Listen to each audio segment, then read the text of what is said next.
Hang on.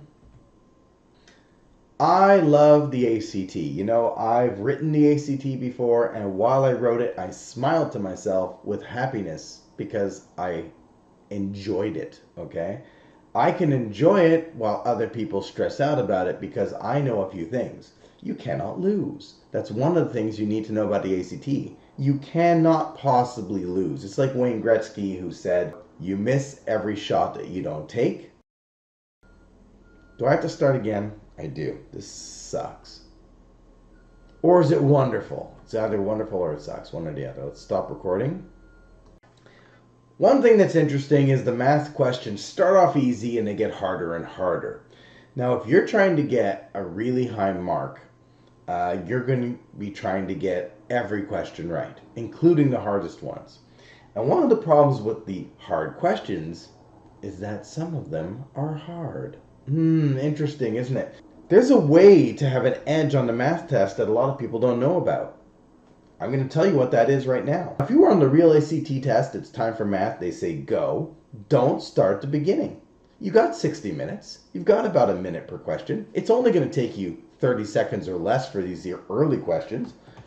If you are an above average student, start around question 40. If you are an advanced student going for the top mark, start around question 50. And just for fun, because I like to think that I could score perfect again on the ACT math, I tried doing it from the last question, 60. So I look at 60, they mention array, maybe I forget what array is. So I won't do that question now. And here they have an absolute value of sign. I'm like, what? I don't remember doing that ever. How could I ever do that? So I'll skip that for now. And here's a matrix question. Matrices, oh no. When you discover the problems here, the things you don't know, it's great. Because, okay, in real life I actually know all three of these things. But let's say that I didn't think of the best way to do it. And you're going to take me too long, and I'm not sure. Now, I've done, say, most of them. Maybe there's two that I'm quite not sure of. I might not even have the foggiest how to do it. Isn't it great that this is not the end of the test? Could you imagine there's 5 minutes left or 1 minute left and you're on question 60 and you can't remember what array is? By doing this at the beginning, I now go back to the beginning of the test, question 1. Okay, I've already done the last 10 questions. It took me a while. I start doing them, and as I go through, I see some questions that are, for example, based on geometry. Here's one right here. It has a parallelogram with angles, and I might go, oh, wait a minute.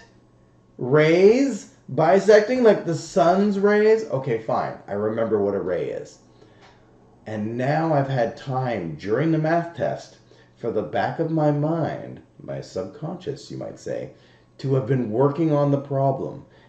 And maybe while I was doing this test, here's a question, number 4, and it says f of x equals this. And maybe I decided for this question to take out my graphing calculator and put it under y equals and make a graph of it. And then I go, wait a minute, remember that hard question about the absolute value of sine theta? That was a hard question. That was like almost the last question. Couldn't I have graphed that on my graphing calculator? Earlier questions will give you hints to the later questions. And even if they don't give you hints, just the fact that you saw that hard question and it's in the back of your mind will come up with the answer to it, hopefully within the hour, so that you can, do it. And you'll be so happy, okay? So that's my quick tip on how to do well on a math test, is do the harder questions first. That's a nice short tip. Let's keep it short. If you like this tip, leave a comment and tell me that it's helping you. And if you think this tip could have been done in a better way, also leave a comment. I will improve this. I will fix it. I am not married to this video. I am learning how to make videos, and I want to make them really, really helpful. My way of talking to students has been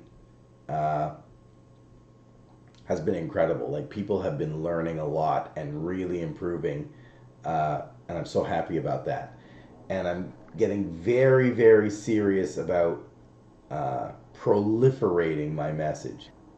The ACT might be a good test after all. The College Board SAT itself has been changing to be more like the ACT. That's enough! I'll see you in the next video with another great tip.